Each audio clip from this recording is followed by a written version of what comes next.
이번 시간에는 지난주에 이어서 30대 미혼 남성의 마지막 시간입니다.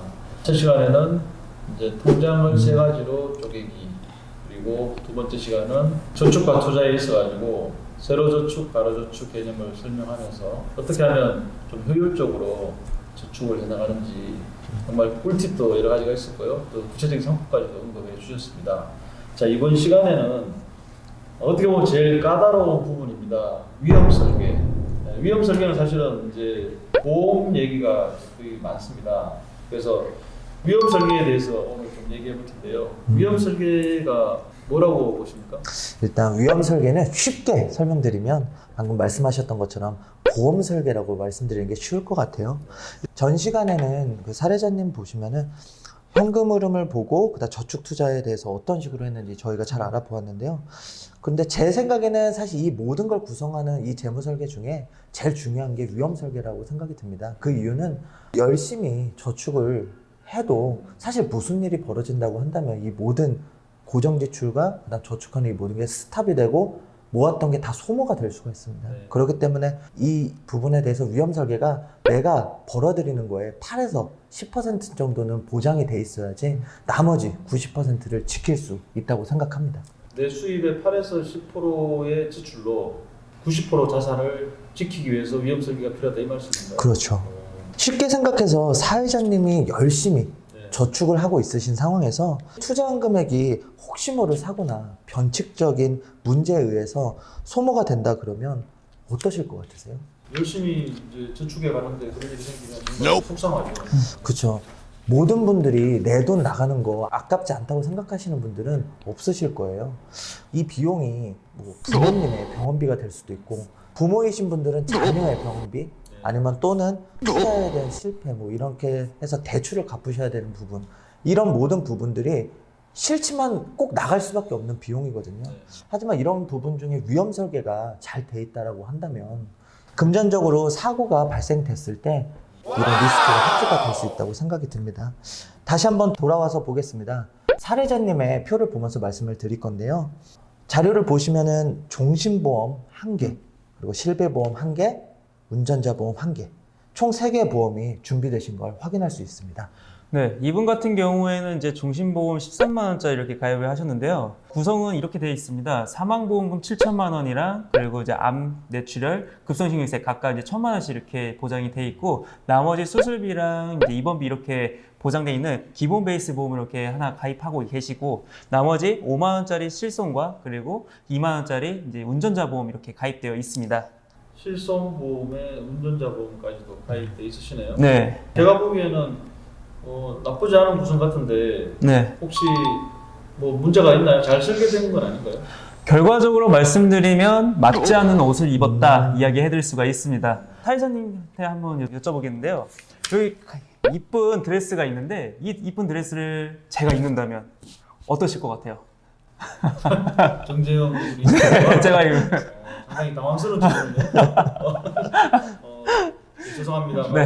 잊지 말아주시기 네, 그렇죠. 네. 사람 체형에 맞춰서 그리고 사람 스타일 맞춰서 이제 옷 입는 것도 가지각지 이제 나에게 맞춰져 있는 게 있잖아요. 그것처럼 이제 보험 설계도 이제 나에게 맞춰져 있느냐가 가장 중요합니다. 실질적으로 말씀드리면 가족력, 우리 집안에는 암이 있으면 암에 대해서 좀 더 포커스 맞춰서 내 보장 설계를 되었느냐, 직업 같은 경우에도 내가 위험한 직업이면 좀 재해 쪽이나 상해 쪽에 이렇게 보장받는 게 있느냐, 또는 내가 이런 부분에서 좀 더 보장을 받고 싶은 데에 대한 보장을 다 받고 있느냐, 이런 게 가장 중요하기 때문에 그래서 이제 내가 맞는 옷을 입는 것처럼 보험 설계도 그렇게 이제 설계를 받아야 됩니다.